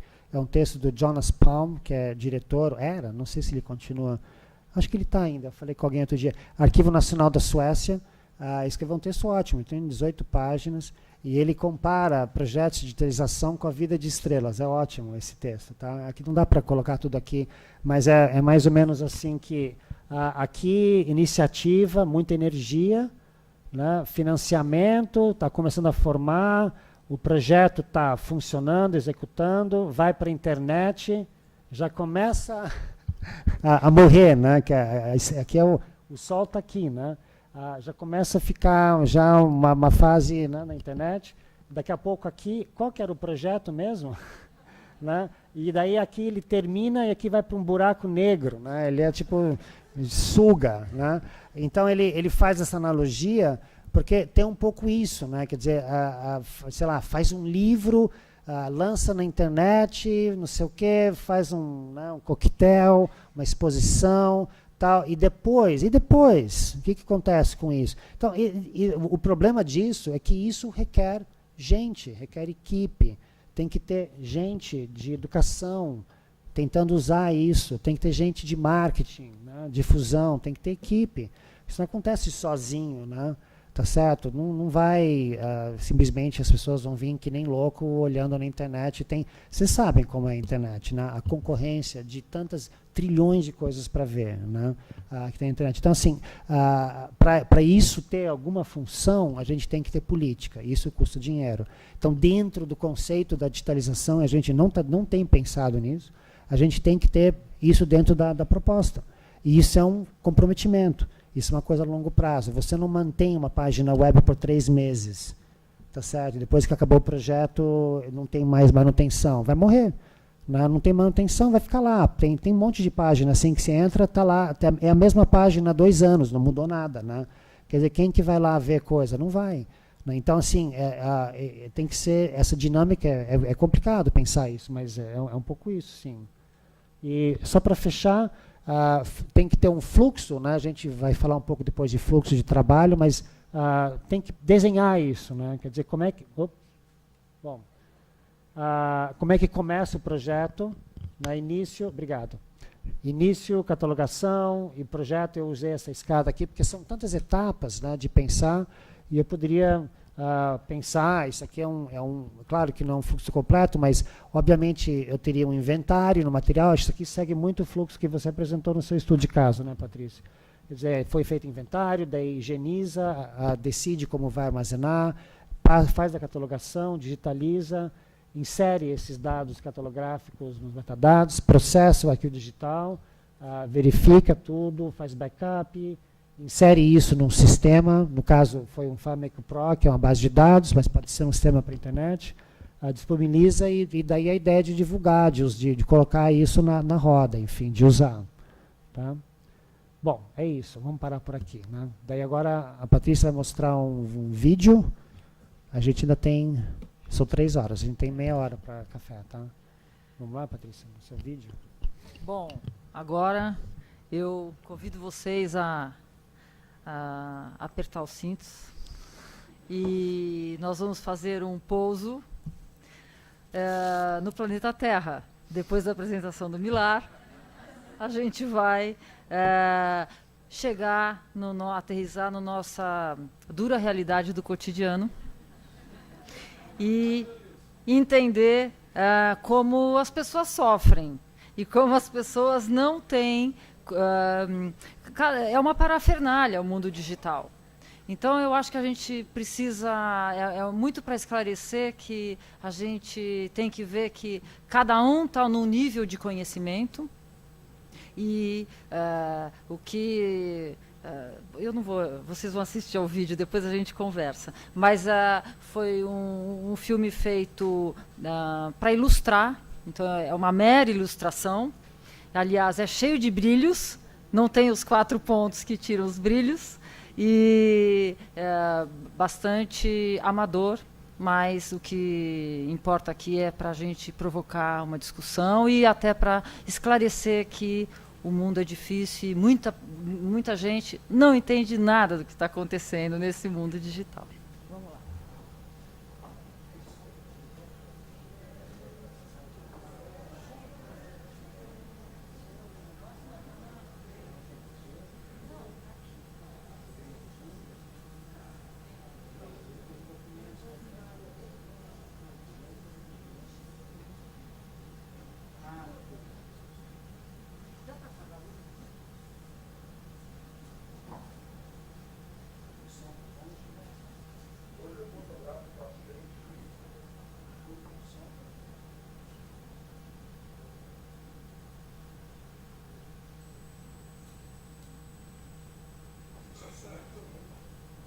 Não sei, por o mais alto que puder.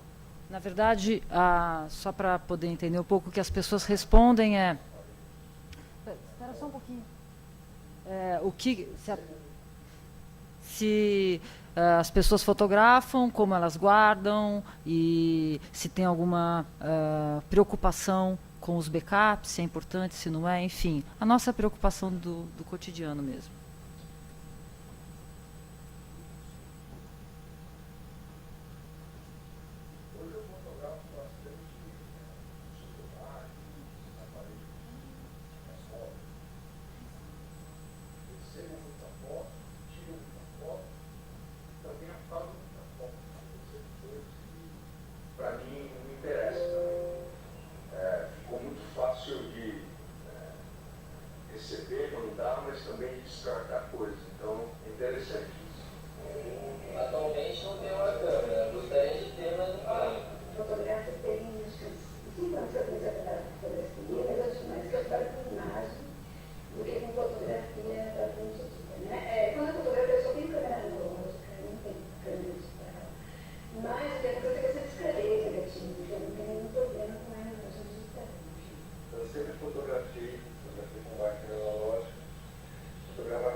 Um backup grande, sim. Essas lojas que nós modernas do celular, não, porque eles vão para o lugar. Acho sim, porque a gente está guardando os momentos importantes, né? Pra gente. No celular.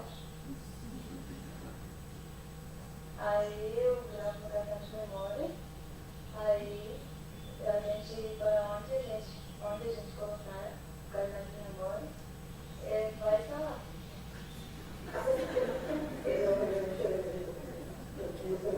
Eu comecei a ficar também no laboratório externo para poder explicar que a gente não falou, que tinha um problema.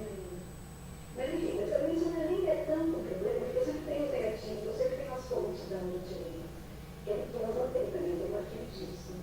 Depois eu vou arranjando para posteridade, então decidi o que fazer. Nunca revelei nenhum. Eu uso principalmente no celular. Ocasionalmente aparelhos específicos. Mas de alguma maneira, a me fotografar do jeito que eu usava, para mim virou um problema, porque eu já não sei realmente essa foto que eu tiro, onde ela está, onde ela vai chegar. Eu uso o Lightroom para organizar os arquivos e para também fazer o gerenciamento das mídias, né? Eu uso bastante metadados, inclusive hoje em dia bastante aquela função de reconhecimento de rosto, que ajuda a organizar mais as fotos e tal, isso está funcionando. Primeiro eu faço backup no meu computador, e depois eu faço backup de um HD, para 2 HDs externos. Um que é mais antiguinho e um que eu comprei agora novo, para ter 2 possibilidades, se algum der problema ou que não. Olha, fato eu me perco na verdade, né? Mas eu me perco menos do que eu me perderia se eu não fizesse. As fotos mais antigas eu tenho 2 backups em DVD. De todas as fotos, incluindo as mais antigas, as mais novas, eu tenho em LTO. E o bom é que apenas uma fitinha de LTO, todas as fotos sobram, então eu fiz 2. Tenho também na nuvem, no Dropbox e no Clip. Estou na faculdade ainda, mas só que eu já faço alguns trabalhos com fotografia, fotografo eventos, é um hobby da fotografia, toda viagem que eu faço, eu levo minha câmera, fotografo. Quando tem alguns eventos aqui em São Paulo, eu também fotografo. E com o celular também, né? Quando não é uma coisa muito formal, assim, com a câmera e tal, às vezes alguns momentos com os amigos, em viagens, assim, eu também fotografo com o celular. Você sabe que outro dia eu já vi uns DVDs antigos e nem graças a Deus eu já tinha isso. Eu fiz os DVDs, na verdade, o que eu fiz os DVDs recentemente foi conferir se tudo que eu tinha na internet era bom. Não tinha um DVD perdido que eu acabei trazendo, não tinha mesmo. Mas alguns deles, onde eu não consigo mais abrir, mas eu sei para eu esqueci o conteúdo dele. E a caneta, eu sei porque eu tenho, mas não uso celular.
precisa isso.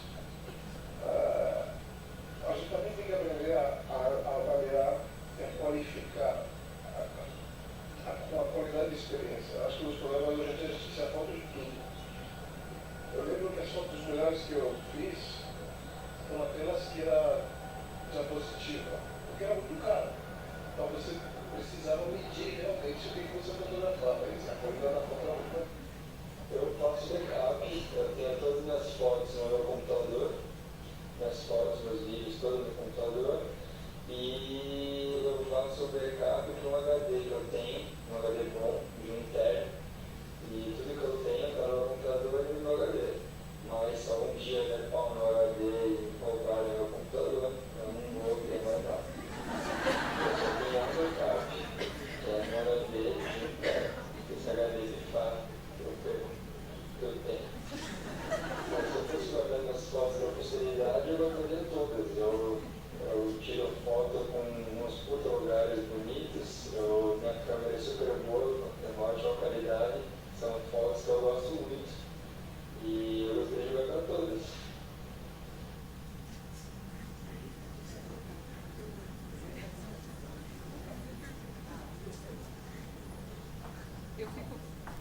Alô, eu fico pensando nesses CDs, DVDs, pendrives e HDs quando chega para um centro de memória, para um arquivo, né? Nossa, que maravilhosa organização.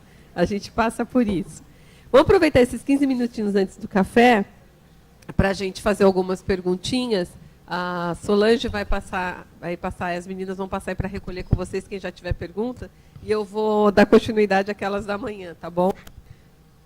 Então, o Romildo Ferreira, ele faz uma pergunta, não escreveu aqui. Eu queria que a Norma voltasse para a mesa, por favor. A Norma, ela foi ali sentar, quietinha. Acervo pessoal. Como retirar fotografia de álbuns autocolantes? Eu estava doida por essa pergunta. Sem danificar. E qual resolução é mais adequada para a digitalização caseira? Esses álbuns autocolantes são os famosos caçugas? Caçunga, né? Patrícia, caçunga? Você quer falar de tirar foto de caçunga? Caçuga. É caçuga, né? É caçuga. Então, você quer que eu repita a pergunta? Não? Tirar foto de álbum caçuga. Como retirar fotografia de álbum autocolante sem danificar e qual resolução é mais adequada para a digitalização caseira? Bom, o álbum caçuga é um problema, porque ele foi vendido como um álbum magnético e que as fotos ficavam presas por aquelas listinhas. E eu já vi álbuns que funcionaram ao longo do tempo, e daí você tira o plástico da frente e a foto sai relativamente fácil, sem deformar. Mas a grande maioria dos que eu encontrei para tratar, ele precisou sofrer uma profunda destruição, de abrir a página, né, cada página, cada folha, e você abre em 2 folhas assim e vai tirando por trás, raspando por trás, para liberar a fotografia. Porque se você fizer força pela frente, vai dobrar, vai rasgar, vai deformar a emulsão, vai até quebrar, cortar a foto. Então ele fica com uma aderência muito forte, e então ele não consegue você fazer o esforço para retirar a fotografia por ela, você tem que retirar o fundo dela. Então é um trabalho que tem que ter muita paciência, muito tempo para salvar muita a sorte. fotografia. Eu vou acrescentar uma coisa, Patrícia, que é o meio advogado do diabo. Por que vai tirar do álbum caçunga? Essa é uma outra pergunta. Porque eu acho que a gente tem que... É uma pergunta válida. Às vezes, a gente tira do álbum, desfigura do jeito que ele foi configurado por alguém. A gente pode até tentar manter a ordem, mas não vai manter o layout necessariamente do jeito que a pessoa organizou as fotos, etc. Muitas vezes a foto já sofreu o dano do adesivo que ela terá por sofrer e não vai continuar degradando necessariamente. Tá? Eu não estou dizendo que não deva tirar, mas acho que a gente tem que pensar. Às vezes, em muitos casos, embala direito, põe numa área climatizada, digitaliza o álbum para preservar as fotos e talvez manter nesse estado. Acho que a gente tem aprendido durante esses anos que às vezes a intervenção não necessariamente é melhor do que a não intervenção. Então acho que também tem que levar em consideração isso. Às vezes a foto pode não ganhar nada de ter sido removida. Você concorda, Patrícia? Eu concordo. Ela pode não ficar melhor, ela não vai voltar à vida e não necessariamente ela vai continuar degradando terrivelmente porque ela está onde ela está agora. Às vezes os adesivos já agiram o que tinham que agir e não vão continuar agindo, tá certo? Eles têm uma ação também. Não é que vai ficar quanto mais amarelo, aquela cola que eu mostrei, né? Tem um limite de amarelamento que vai ter, não vai que vai amarelar, existe um ponto, já amarelou. Então, já fez muito do que podia fazer. Então, não necessariamente a gente deva remover. Isso é uma coisa que tem que pensar. Mas muitas vezes alguém já apareceu antes de você, tentou remover, criou uma situação que você tem que ir até o final. Então, aí tem uma coisa. Agora, a outra é que também a espiral desses álbuns sobrevivem muito também pouco. Elas ficam quebradiças, é de um plástico que vai quebrando e ele desmonta. Então, a melhor coisa é arrancar a espiral fora, jogar fora a espiral e pode colocar... tem algumas soluções. Uma delas é colocar em plásticos, fazer uma outra encadernação ou simplesmente colocar em plástico, se você não quiser que uma foto fique raspando na outra, assim. Então, os da minha família, eu arrumei assim. Já estavam desmontados, digitalizei tudo e arrumei direitinho numa outra encadernação e ficou, como diz o menino aí, para a posteridade, esse tipo de embalagem. E no caso de não tirar e fazer essa guarda, mas que eu precise daquela imagem que eu vou digitalizar, esse plástico, esse adesivo que está por cima, ele permite uma digitalização com eficácia, uma reprodução fotográfica? Não, acho que o melhor é tirar o plástico. Ele sai facilmente. De cima. Mas se eu puxar, se eu correr o risco de danificar a foto que está por baixo, o documento que está por baixo, e aí a minha opção é não puxar, mas eu preciso daquela imagem para digitalizar. Com luz polarizada, né, Patrícia? Não sei se eu entendi direito. O plástico está... A foto está no álbum, está no plástico, mas assim, o ideal é que eu não puxe, não retire, porque eu já vejo que eu vou danificar a foto. Isso tem muito nos álbuns dos anos 80, dos anos 70 para os 80. Normalmente esse plástico ele vai estar riscado, né, e com abrasões, mas se você limpar direitinho e polarizar, acho que dá para... É possível, né? Eu também fiz uma perguntinha aqui. Só para responder a digitalização caseira, acho que depende, tá? Porque depende quantas fotos. Se não tem muito material, às vezes um scanner de mesa de boa qualidade é legal para fazer foto caseira, entendeu? Mas se tem muito material, uma câmera fotográfica é legal também. Mas aí já envolve ter iluminação, onde colocar a câmera, enfim, né? Usa o Google Photoscan.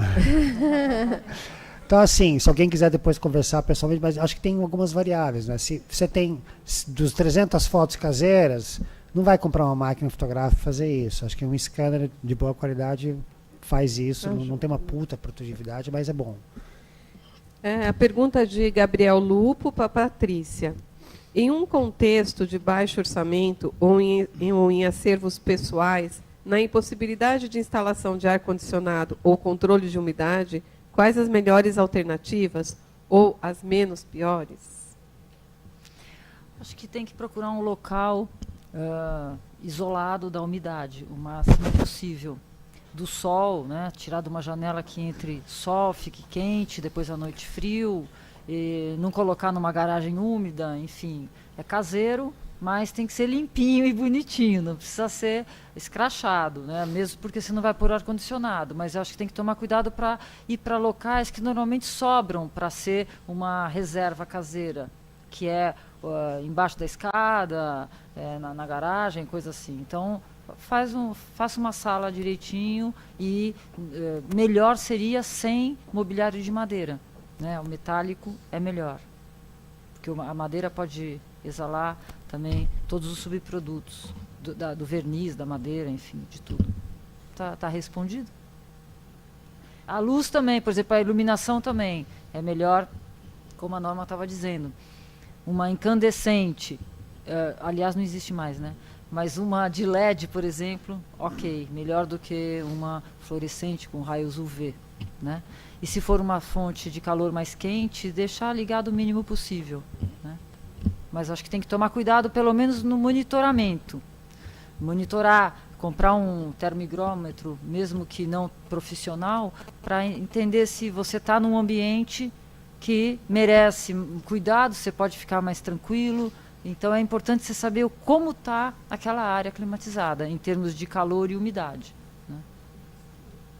Então, a gente recebeu uma pergunta aqui do Facebook, né? Acho que todos vocês sabem que nós estamos em transmissão ao vivo.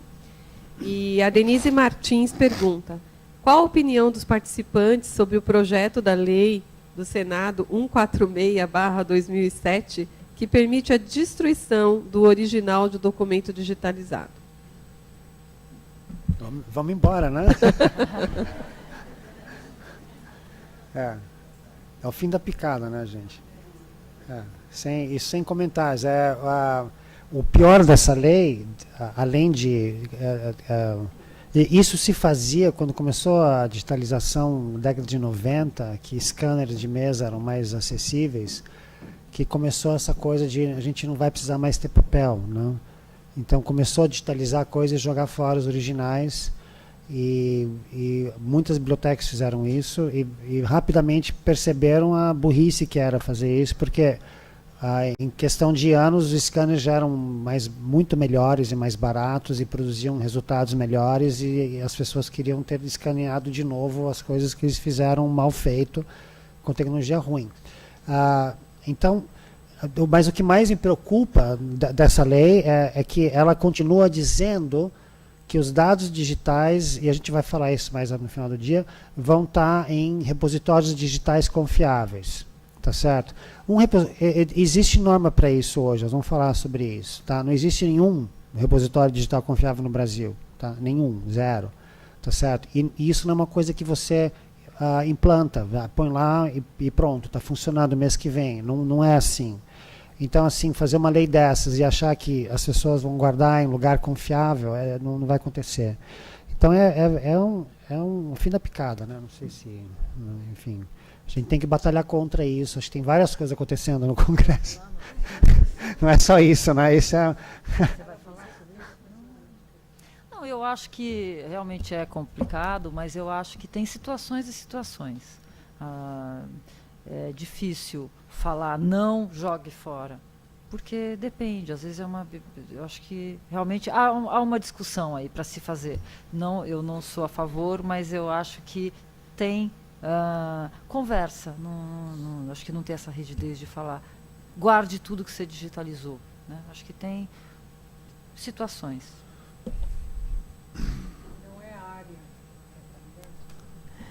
Não é a nossa área, a minha, eu digo. Eu trabalho com concreto.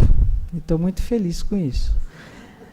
O problema que nós vemos em projetos de digitalização é saber programar essa digitalização. Quer dizer, de que estrutura vai ter. Porque muitas vezes nós temos milhares de imagens, mas eu não acho essas imagens, eu não conecto. Não existe um projeto. E projeto... identificar, tirar a melhor imagem e guardar a melhor imagem. E saber achar essa imagem. Então, muitas vezes, não é o nosso caso, mas muitas vezes a gente vê acervos enormes de imagem digital, mas eu não acho o que eu quero. E quando eu acho algo semelhante, ela não me indica muita coisa. Então, ela não tem um histórico atrás. Então, esse é um grande problema do digital, é fazer projeto. Agora, quanto a jogar os originais, está dentro desse projeto. Se você está fazendo algo que você pode jogar o original, eu acho que não vale a pena digitar isso aí. Quer dizer, não deve ser nada muito importante. É o meu parco conhecimento dentro dessa área. Quer dizer, quando diz eu jogo fora, digitalizo e jogo fora, eu acho que não precisa digitalizar. Não, mas Norma, veja, vamos pensar aqui uma situação. Qual delas? Tem uma instituição que tem na sua biblioteca basicamente teses de mestrado, doutorado, que estão em bibliotecas das suas áreas, né, ali foram cópias, e um arquivo grande de fitas Super VHS, que não podem ser guardadas, elas precisam ter um tratamento de migração de suporte, colocar o conteúdo numa mídia que vai ser mais duradoura do que uma fita VHS, por exemplo, que corre o risco de fungos, de perder toda a imagem eletrônica e tudo mais. Então, necessariamente, algumas mídias precisam ser de uma migração. E esse material textual foi entendido como cópia.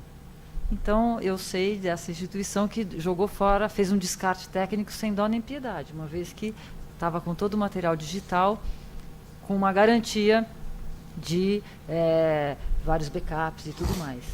É um pouco chocante, mas se você analisar as mídias, tem uma certa lógica, não?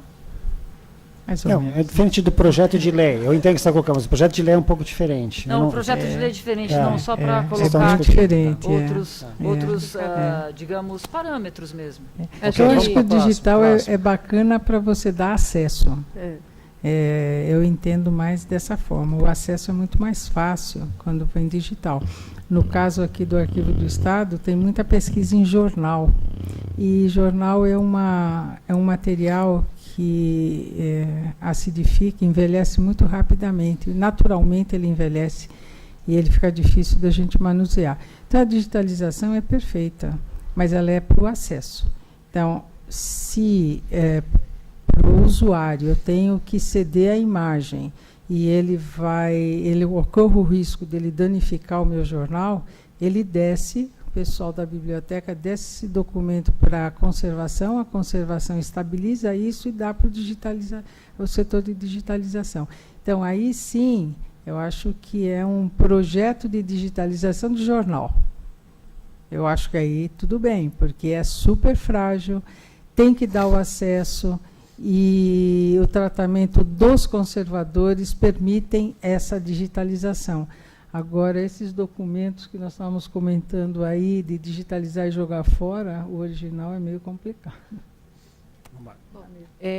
Depois a gente continua aqui com as perguntas. Eu tenho feito aqui até para justificar, porque vocês estão vendo movimentando, eu tenho feito algumas seleções, porque às vezes uma pergunta já respondeu a outra, tá? E porque algumas requerem uma resposta um pouco maior e elaborada, e a gente vai optar por e-mail, tá bom? Então, quero que vocês saibam que a gente está considerando todas as perguntas. Eu vou só fazer uma colocação bem rápida, que quando o Mila passou com a questão da propriedade intelectual, o Centro de Memória Bung fez um trabalho com um especialista na área de propriedade intelectual, mais a nossa área jurídica, o suporte jurídico da nossa mantenedora Bung, que é um manual prático de propriedade intelectual que está disponível no nosso site para download. É um manual muito didático, ele tem uma linguagem muito próxima de nós, não é uma linguagem jurídica e pesada de leis, que quem não é da área não vai entender, né? Então, esse trabalho foi realizado para suportar todo o nosso trabalho de difusão, de disponibilidade, de democratização do nosso acervo, né? A partir disso, as imagens, a gente passou a ter um conhecimento maior ainda do que poderia ser disponibilizado ou não, dentro dos critérios da lei, né, da propriedade intelectual. Imagens, se vocês entrarem na nossa plataforma online, que é uma plataforma aberta para pesquisa, os acervos estão com marca d'água, estão com identificação, né? Se caso o pesquisador quer usar aquela imagem e ele solicita automaticamente esse sistema que está atrelado ao nosso banco, vai dizer se nós podemos disponibilizar ou não, já com direito de uso de imagem, já com uma legenda padrão, né, ligada a todas as questões da BNT, enfim. Eu então convido a vocês a conhecer esse manual. Ele está disponível no site da Fundação Bung Centro de Memória, né, pronto para download, e ele realmente é uma ferramenta muito eficaz para a gente no dia a dia, esclarecedora. Tá bom? Vamos para o café e aí a gente continua. Oi? 15 minutos, hein? Guia prático de propriedade intelectual, manual prático de propriedade intelectual, me perdoe. Tá? Então, é no site da Fundação Bung /Centro de Memória, e vocês já vão ver na tela, pode fazer download. Tá bom?